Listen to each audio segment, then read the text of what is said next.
Olá, meus amigos, professor Alexandre Herculano voltando com o nosso curso extensivo. Vamos continuar falando sobre crimes contra o patrimônio. Hoje nós vamos dar início aqui aos crimes de apropriação indébita, né? Vamos começar falando, na verdade, né, sobre os crimes de apropriação indébita. Você tem um crime do artigo 168 e 168-A. Um é apropriação indébita e outro é apropriação indébita previdenciária. Então, são crimes distintos, mas praticamente têm a mesma ideia, né? Ou seja, de apropriação. É importante vocês terem noção bem nesse crime de apropriação, do crime lá do furto, né? Também, e outros crimes, por quê? Quando você estudar os crimes contra a administração pública, vocês vão perceber que existem chamados crimes funcionais próprios e os crimes funcionais impróprios, né? A diferença é que quando você tira, né, aquela condição de agente público, tá ok? Você pode ter aí um crime funcional impróprio, né? O que seria o crime funcional impróprio? Ao retirar a condição de agente público, ele passa a ser um outro crime. Agora, o crime funcional próprio só vai existir naquela situação em que o agente público cometer. Por exemplo, peculato, né? O peculato desvio, né? O peculato apropriação. Então, ao retirar a condição de agente público, vocês vão perceber que pode entrar em um desses tipos penais aqui de furto ou de apropriação. Isso vai depender da análise, né, da situação, da história, de repente, que às vezes vem lá escrita, uma situação hipotética, do que a banca realmente quis. Então, não esqueçam disso, sobre crimes funcionais. Então, sempre bom você estudar bem esses crimes para saber quando que vai se enquadrar ao retirar aquela condição de agente, tá? Vamos então aqui na tela, ó, do crime de apropriação indébita, está lá no artigo 168, apropriar-se de coisa alheia, móvel, de que tenha posse ou detenção, reclusão de 1 a 4 anos. Reclusão de 1 a 4 anos. Pessoal, voltando aqui para mim, há também aqui no crime de apropriação indébita a majorante, né? Então, podemos ter, em algumas situações, o crime de apropriação indébita majorado de 1/3, ou seja, o aumento de pena de 1/3. Só lembrando rapidamente, eu não falei no primeiro bloco, que a diferença, né, de uma majorante por uma agravante, que às vezes você vai se deparar com agravante, em outro momento você vai se deparar com uma majorante. É que a agravante ela é aplicada na segunda fase da dosimetria da pena e a majorante, ou seja, o aumento da pena ou até mesmo a diminuição da pena, né, a chamada atenuante, né, atenuante não, na verdade, no caso é diminuição, que eles chamam de minorante, majorante e minorante, porque atenuante está para agravante, como majorante está para minorante. Então, atenuante e agravante, segunda fase da dosimetria da pena, majorante e minorante, ou seja, diminuição da pena, na terceira fase da dosimetria da pena. E aqui a gente também tem de 1/3 em algumas condições. Deixa eu ver se eu coloquei aqui, senão eu vou escrever, tá aqui. Vamos lá. Apropriação indébita majorada, ou seja, o parágrafo primeiro deixa bem claro que aumenta-se de 1/3 quando o agente recebeu no caso, né, a coisa em depósito necessário, vai ter aumento da pena, se ele apropriar uma coisa que ele recebeu em depósito necessário. Aqui também na qualidade de tutor, curador, síndico, e aqui eu vou botar um asterisco, vocês já vão saber por quê, liquidatário, inventariante, testamenteiro, né, ou depositário judicial, também vai ter o aumento da pena de 1/3 no crime de apropriação, em razão de ofício, emprego ou profissão. Então, nessas 3 situações, na verdade até mais, né, porque a segunda opção tem mais do que uma situação específica, vão ter aí aumento da pena de 1/3. Só que a questão do síndico aqui, pessoal, você tem que tomar um cuidado muito grande voltando aqui para mim. Porque eu já coloquei, voltando aqui, eu já coloquei isso em concurso não, não sou nem de banca, né? Já fui convidado 2 vezes, mas não sou. Já coloquei em simulados, tá? Em simulados, eu coloquei uma questão contando uma historinha lá, não lembro direito, né, da historinha, falando sobre um síndico de um condomínio, que tinha se apropriado. Aí eu botei que ele responderia pelo crime do artigo 168 de apropriação indébita com o aumento da pena de 1/3. Pessoal, vou ser bem franco, bem sincero com vocês, né?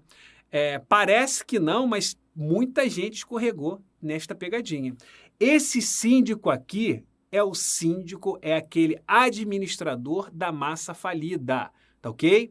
A empresa que está em recuperação judicial, por exemplo, tá? Não é síndico de condomínio. Cuidado, pessoal. Esse síndico aqui, segundo o Superior Tribunal de Justiça, não é aquele cara que você odeia, né? Ou que você gosta também, né? Tô brincando.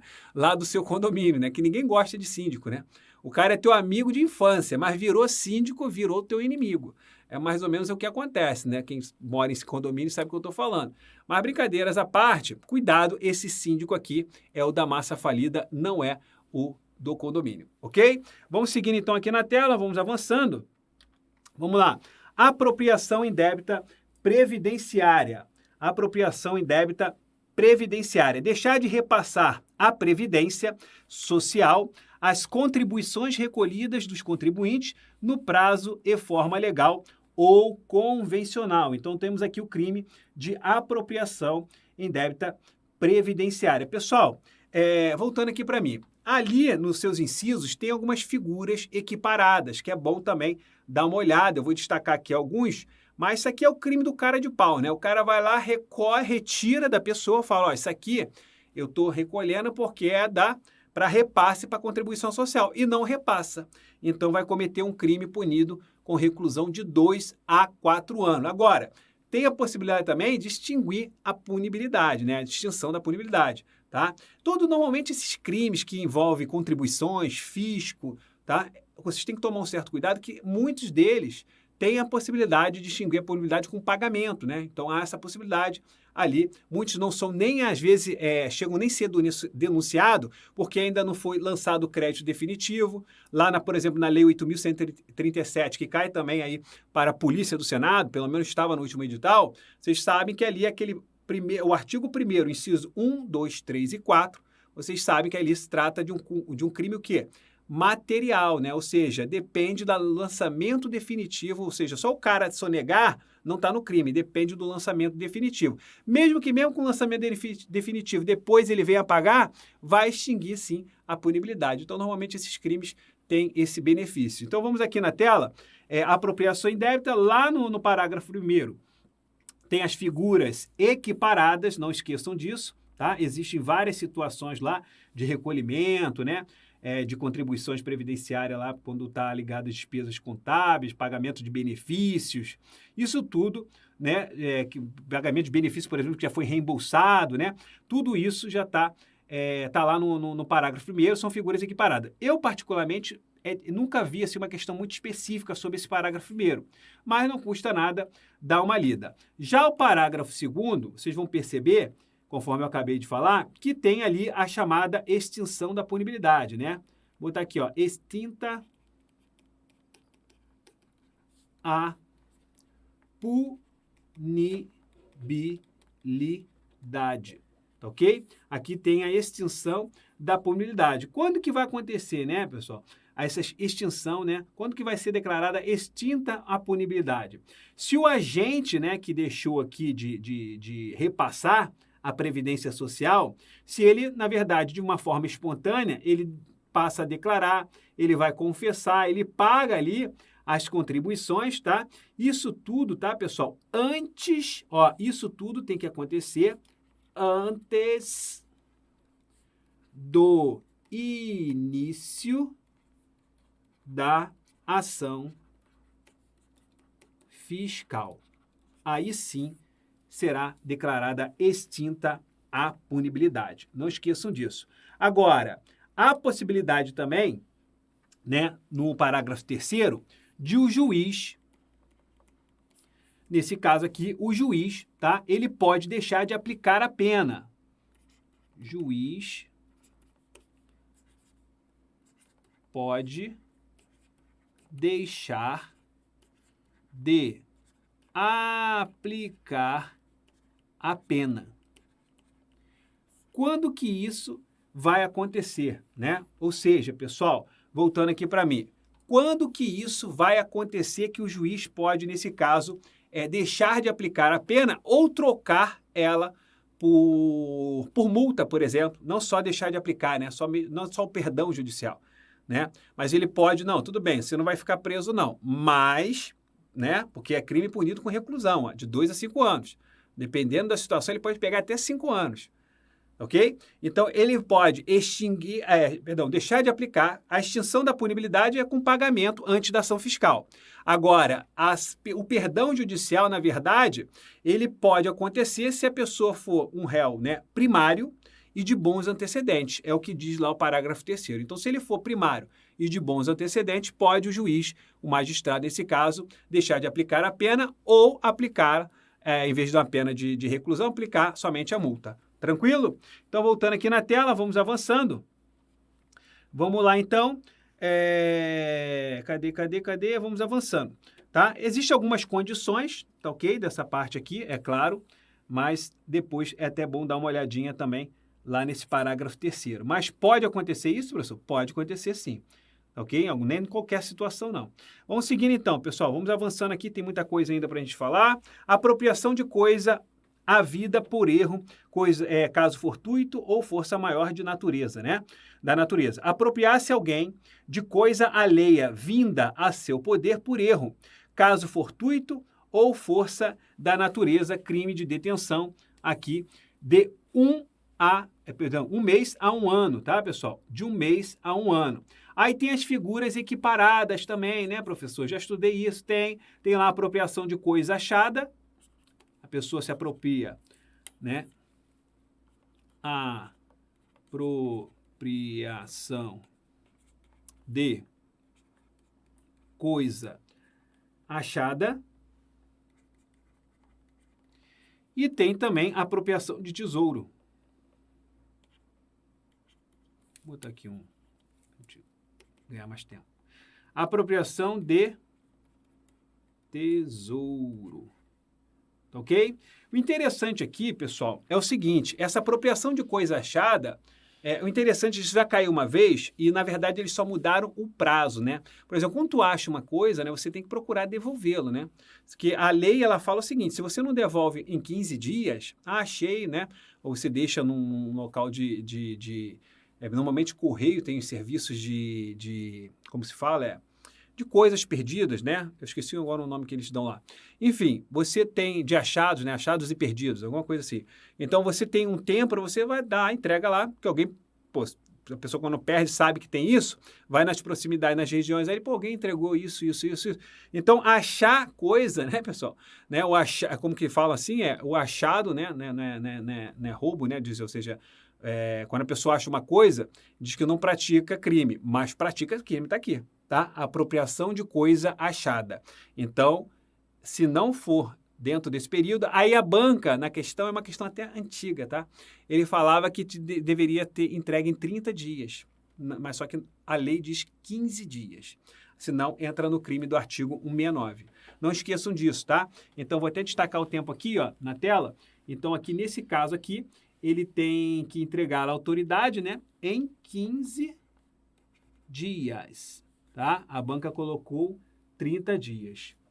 Vamos seguindo então aqui, vamos lá, vamos avançando. Agora, voltando para mim, um dos crimes que mais cai, né? Esse aqui. Então, voltando, ó, que eu falei, os crimes que mais são cobrados nos crimes contra o patrimônio. Furto, né? É praticamente campeão. Todo concurso, no seu concurso vai ter uma questão de furto. Pode ter certeza disso. Sempre cai furto. Quando não cai furto, tem roubo, né? Cai bastante. Extorsão mediante sequestro também cai. Né? Caía muito aquela questão da extorsão do artigo 158, que era o sequestro relâmpago. Antigamente, quando aquilo ali surgiu, caía bastante. Hoje em dia não tenho visto muito. Crime de dano, principalmente dano qualificado, cai bastante. E o de estelionato, né? Estelionatário. Esse 171, isso aqui cai bastante, porque isso aqui, pessoal, a primeira coisa que você tem que saber é diferenciar o furto mediante fraude, que é uma qualificadora, pela fraude do estelionato. A fraude no furto, na verdade, é para desviar a sua atenção, tá? A fraude aplicada no furto, que é o furto qualificado, é para desviar a sua atenção. Agora, a fraude no estelionatário é para você entregar de forma espontânea à pessoa algo, um bem. Agora, recentemente, uma colega caiu numa de um cachorro, né? Um cachorro aí bonito, eu esqueci a raça, né? Quase 10 mil reais o cachorro. Então, aí o que aconteceu? Tinha que fazer um pagamento lá, né, para segurar a ninhada, os filhos, né, filhote com pedigree, tinha que fazer um pagamento. Aí, não sei quantos por cento, não sei se era 10, 20% do valor, mas sei que foi um valor alto, não entrei nesse detalhe ainda com ela não, que isso foi bem recente agora. Mas ela foi e depositou, pessoal. Cadê o cachorro? Nem eu sei, né? A gente ri assim, mas é triste. Então isso é um estelionatário, ou seja, a fraude acontece para te fazer entregar o bem, o valor, né? Agora, o furto mediante fraude é diferente. O furto mediante fraude, na verdade, a fraude é para desviar a sua atenção. Aí é furto qualificado. Ok, pessoal? Então vamos aqui no artigo 171. Vamos lá. Estelionato, artigo 171. Obter para si ou para outrem vantagem ilícita em prejuízo alheio, induzindo ou mantendo alguém em erro mediante artifício, ardil ou qualquer outro meio fraudulento. Então, isso aqui está lá no caput do artigo 171, né? O colega botou ali mesmo, achado não é roubado. Estava faltando às vezes a expressão. É isso mesmo lá, falando sobre o que você acha, né? Fala assim, o pessoal pega assim, acha uma coisa, e aqui, ó, que eu achei, achado não é roubado. É assim, não pode ser roubo, mas vai responder pelo artigo 169, se eu não me engano, acho que é o parágrafo 2º, se eu não me engano. Vai responder também, se não entregar em 15 dias às autoridades, tá?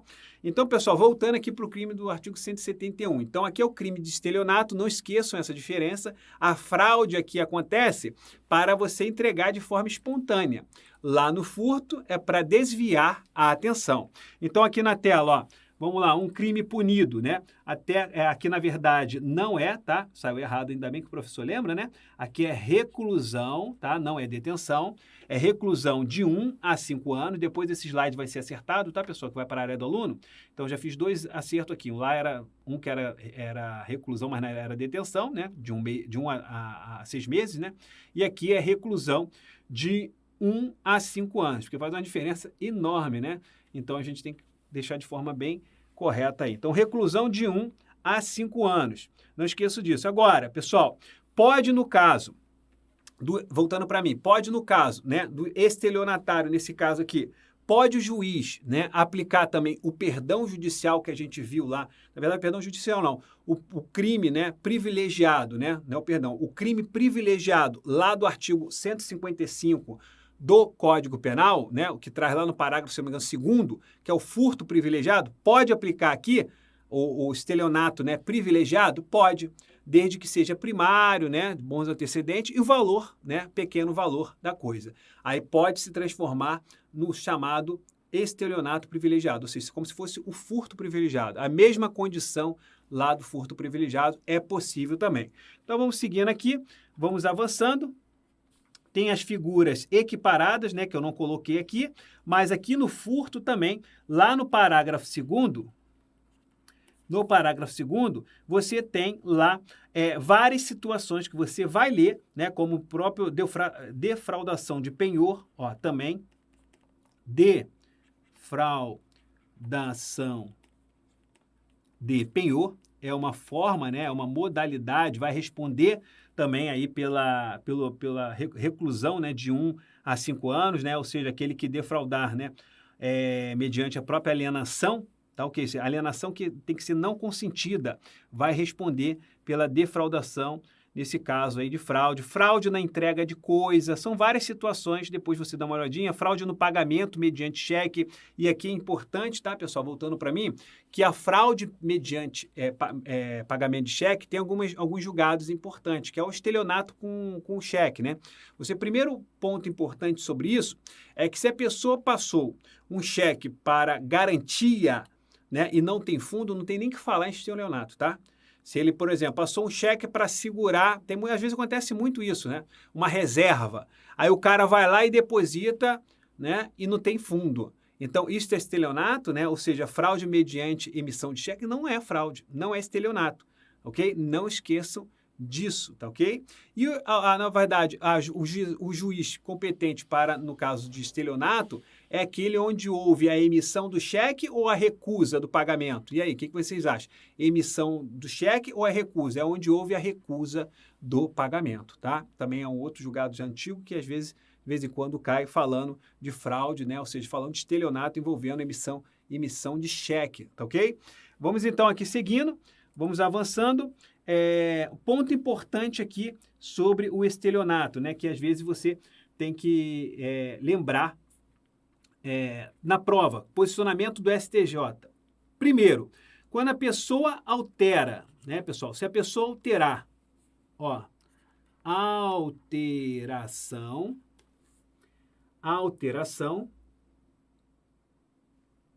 cadê aqui? Alteração, nesse caso aqui, do medidor, vamos botar assim, né? De medidor de energia elétrica. Alteração, medidor de energia elétrica. Famoso gato, né? Vamos dizer assim, né? Então, ou seja, pessoal, nesse caso aqui, tá? Nesse caso aqui vai ser estelionato, tá? Porque ele vai alterar esse medidor de energia elétrica para ele pagar o quê? Menos. Ele não está desviando, voltando aqui para mim. Lembra que a gente falou que a energia elétrica é considerado bem comum, que no caso aplica ao furto? Sim. Mas quando ele altera o medidor, ele não está furtando, ele está alterando o medidor para pagar menos, segundo o STJ, isso aqui é estelionato, não é furto. Então vamos colocar aqui, ó, né? Vamos botar aqui bem claro aqui, ó. Segundo o STJ, trata-se de estelionato. Não temos aqui furto, tá? Muita atenção, que é importante demais para a prova de vocês também. Isso aqui. A questão do cheque tá lá na súmula 554, tá? Súmula 554, ou seja, se houver o pagamento, né, de cheque, né, sem provisão de fundo, é antes ou depois? Calma aí. Antes? Não, isso aí tá falando. Aqui, súmula, voltando aqui para mim. Súmula 554. Acho que é após o recebimento. Acho que é isso mesmo. Após o recebimento. O pagamento do cheque após o recebimento, pessoal, vai extinguir ou não a punibilidade. O que vocês acham? Né, a pessoa foi lá, né, e pagou o cheque logo após o recebimento da denúncia. O que vocês acham? Então, vamos destacar aqui, ó. Então, não esqueçam. Isso aqui é importante também. O pagamento de cheque, né? Por exemplo, o cheque foi emitido sem fundo, sem provisão. Se for acontecendo após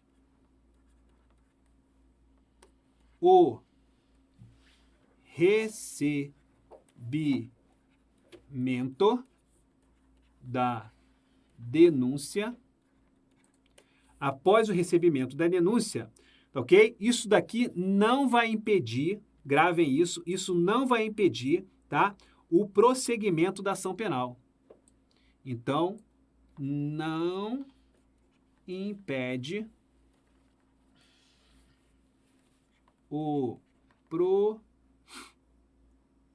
isso não impede o prosseguimento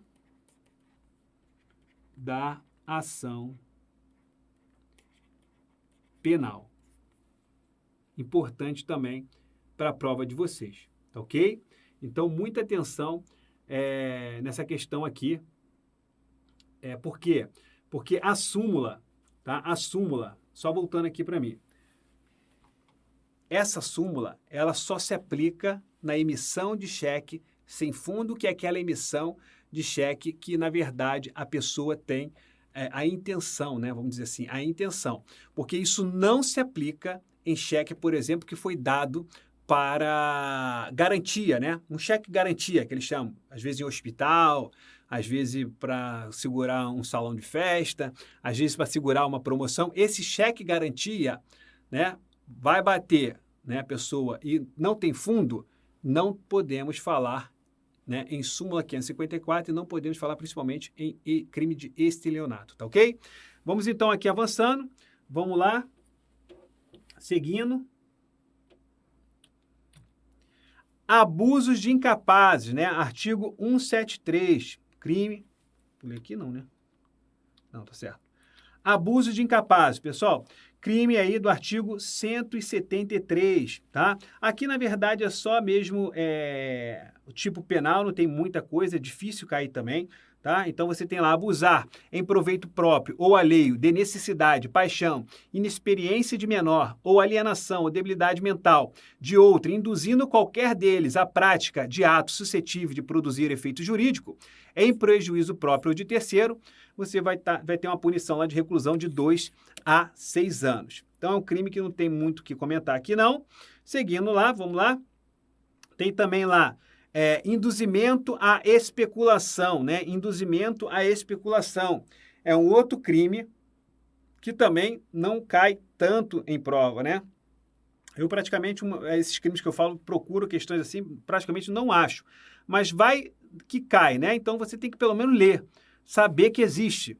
Induzimento à especulação, abusar em proveito próprio ou alheio da inexperiência ou da simplicidade ou inferioridade mental de outro, induzindo a prática de jogo ou aposta ou a especulação com títulos ou mercadoria, sabendo ou devendo saber que a operação é ruinosa, né? Ou seja, vai, na verdade, ali derreter o patrimônio, né? Vai derreter o patrimônio. Então, nesse caso, reclusão de 1 a 3 anos. Também é um crime que não cai assim com tanta frequência. O crime de receptação, esse sim cai bastante, tá? Pessoal, existem alguns outros crimes, né? Voltando aqui para mim, que estão ali entre esses, tá? Dá uma olhada lá que são outras fraudes, tá? Pelo menos passa o olho, né? Que realmente ali a gente só vai ficar aqui lendo o tipo penal, porque não tem muito o que aprofundar, né? Não tem muito assim. Então, é mais o tipo penal ali, o 77, 78, 79, são crimes ligados à fraude também, que você pode, de repente, só passar o olho.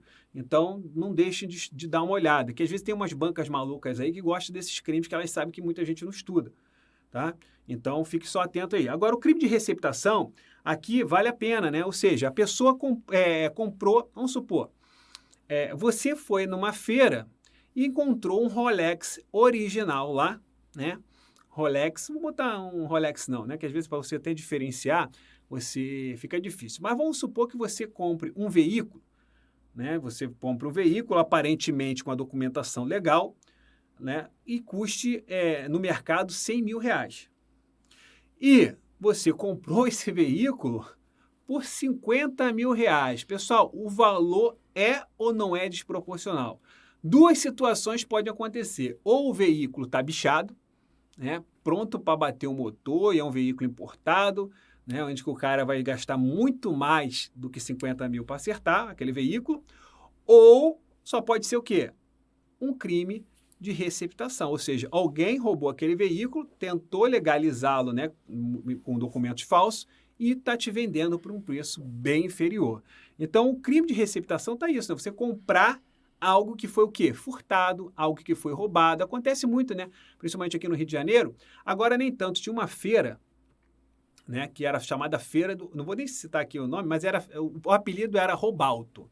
Feira do Roubalto. Se você queria qualquer peça, você ia lá nesse bairro e ia lá, comprava, e você ia encontrar 3 vezes mais barato que estava no mercado. Por exemplo, principalmente negócio de veículo, né? Você ia pôr farol. Ah, quebrou meu farol, carro importado. Custa quanto, farol? Custa 2 mil reais, 3 mil reais. Ia lá na feira, pum, comprava por 100 reais, pessoal.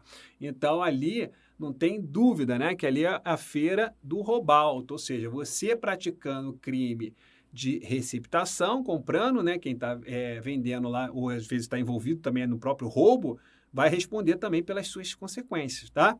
Então, vamos seguindo aqui, então, artigo 180. Adquirir, receber, transportar, conduzir, ocultar, em proveito próprio ou alheio, coisa que sabe ser produto de crime ou influir para que terceiro de boa-fé adquira, receba ou oculte. Pena aí de reclusão de 1 a 4 anos, tá? Importante demais. E tem também aqui, pessoal, a figura, né, a chamada receptação qualificada. Quando que vai qualificar o crime de receptação? Coloquei aqui para vocês, ó. Então, se o crime é cometido, né? Olha aqui, ó, receptação qualificada. Se o crime é cometido, né? Vamos lá, para adquirir, né? Receber, transportar, ocultar, ter em depósito, desmontar, remontar, vender, expor à venda, ou de qualquer mesmo, né? Exercício próprio ou alheio.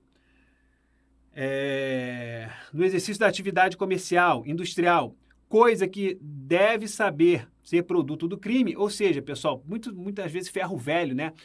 Voltando aqui para mim, isso acontece muito com ferro velho, o cara vai lá, compra um veículo para revender peça, mas ele sabe que aquilo ali é o quê? Produto de roubo, né? De furto. Então ele vai lá vender mais barato. Então, se ele pode vender peça de veículo, pode, desde que ele compra de repente um carro irrecuperável, né? Carro que tem prejuízo, por exemplo, de grande monta, ele vai lá, compra esse veículo e o que sobrou do carro ele vende, mas tudo, né? Tem documentação, tem nota fiscal, tudo direitinho. Então, às vezes, o cara vai e compra esses legalizado e por fora ele compra um furtado, um roubado e mistura ali para tentar enganar as autoridades, né? For pego, vai responder pela receptação qualificada aqui na tela, pena de reclusão de 3 a 8 anos também, isso aqui cai bastante também, ok? Então, fiquem atentos a esse detalhe aí. Agora, há a possibilidade também, pessoal, da chamada receptação, que eles chamam de receptação, ou seja, o crime, né, como se fosse o crime na forma privilegiada, né? Aquele que compra uma coisa, seja entre o valor e o preço, ou seja, pessoal, às vezes, né, pelo valor ele consegue, às vezes, não, assim, pô, isso aqui não, isso aqui ele acha que é legal, às vezes acha que realmente ali o valor é compatível, às vezes só está um pouquinho mais barato, isso, aquilo, aí é complicado até para ele saber se é ou não produto de roubo, né, ou de furto. Então vamos aqui na tela, vamos avançando. Aqui também pode aplicar nesse caso, né, a questão lá do privilégio do parágrafo 2º, né? Mesma coisa que a gente falou lá do furto e do estelionato. Vamos lá, receptação de animal. Então, artigo 180A, adquirir, receber, ocultar, conduzir em depósito, vender, finalidade, produção, semovente, domesticável, né? Lembrando que eu já falei que é semovente domesticável, né? Suíno, bovino, ovino, né? Então, aqui nesse caso, trata-se do semovente domesticável. De produção, ainda que abatido ou dividido em parte, que deva saber ser produto do crime. Então, vai responder pela receptação, é um crime de receptação, né? Mas vai responder pela receptação no caso aí, de animal, crime específico, tá? Crime específico lá do artigo 180A, ok? Então, para a gente fechar essa parte aqui, da parte teórica, ainda vamos fazer muitas questões, é importante você estudar o artigo 181, 182 e 183. Pessoal, esses artigos tratam, né, na verdade, das escusas absolutórias. Só que o artigo 181 trata-se de uma escusa absolutória, né? E, no caso, aplica-se uma imunidade, o quê? Né, absoluta, desde que não entre naquelas condições do 183. Mas o 182, a gente pode aplicar uma imunidade relativa, porque isso vai depender se a pessoa quer ou não representar. Porque o crime, esses crimes todos que a gente falou aqui, né, salvo aquelas exceções, que a gente falou da queixa-crime, da representação, todos praticamente são crimes de ação penal pública incondicionada, todos.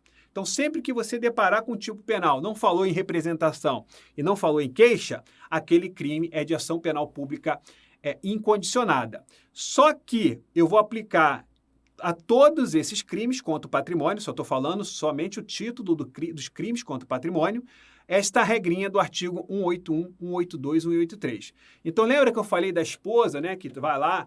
Então, se você é casado, pode meter a mão lá na bolsa lá do marido, arrancar um dinheiro dele que você não vai responder. Está aqui, ó. Vamos aqui então na tela, ó. É isento de pena quem comete qualquer dos crimes, né? No caso do cônjuge, na constância da sociedade conjugal, é claro, tem que estar casado, porque se não tiver, o ex-cônjuge pode meter a mão na bolsa, né? O marido ou a esposa, pode, mas aí vai depender se ela vai representar ou não. É a regra seguinte.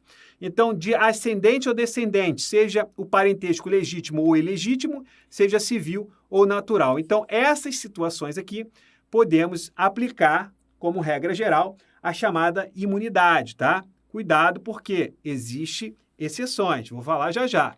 Artigo 182. Somente se procede mediante representação. Então, essa é relativa. Olha aqui, ó, o cônjuge desquitado ou judicialmente separado. Então, nesse caso aqui, né, se for um ex ou uma ex boazinha, ela não vai representar. Ó, dessa vez eu não vou representar, voltando aqui para mim. Dessa vez eu não vou representar não, tá?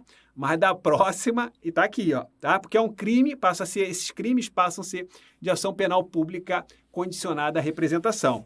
Ó, no caso de irmão legítimo ou ilegítimo também, e no caso de tio ou sobrinho com quem um agente coabita, tá? Com quem um agente coabita. Cuidado, porque essa coabitação aqui, pessoal, voltando aqui para mim, teve um julgado recente, mais ou menos, né? Em que a pessoa, na verdade, estava temporariamente, ou seja, num hotel.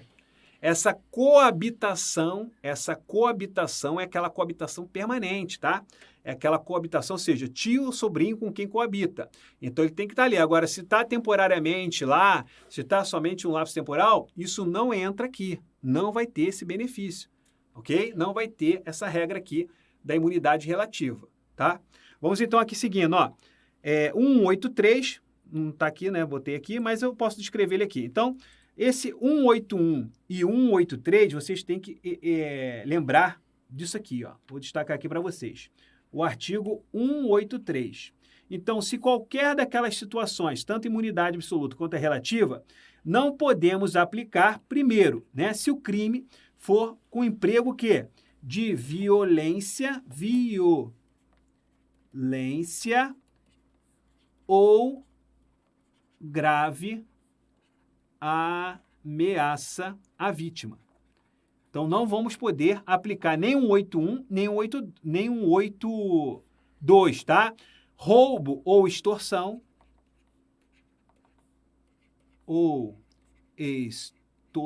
não se aplica, tá ok?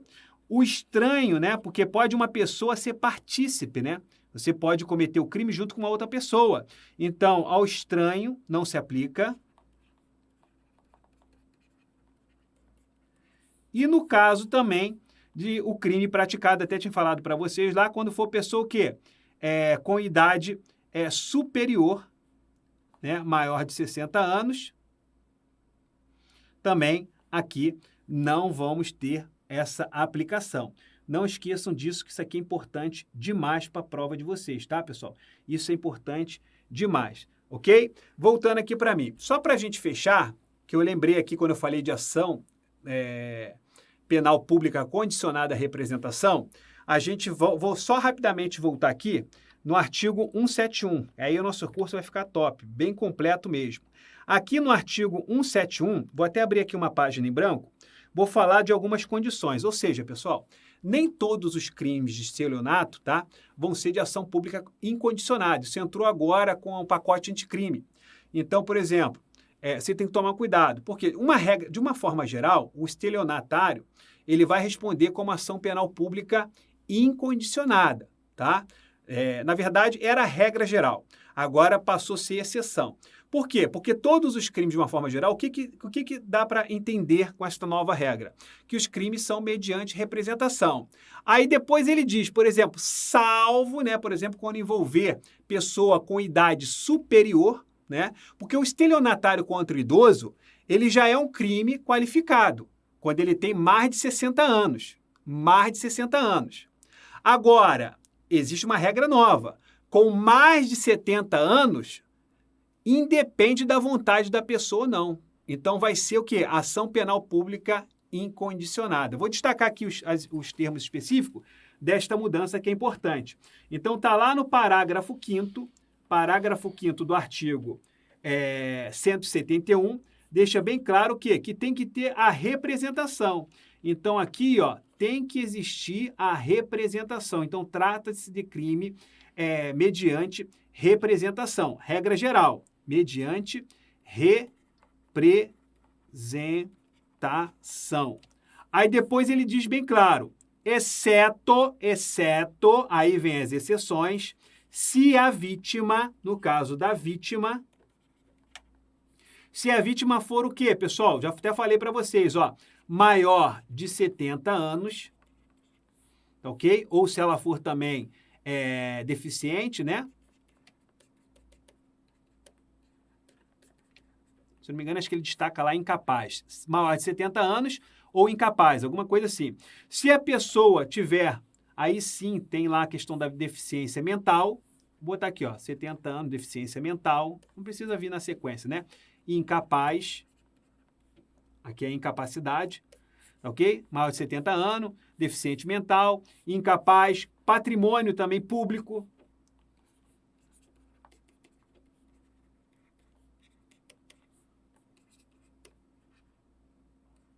Quando eu falo em patrimônio público aqui, você tem que lembrar que é um patrimônio que está ligado lá à própria administração pública, né? Seja direta ou indireta, tá ok? E para fechar, criança e adolescente.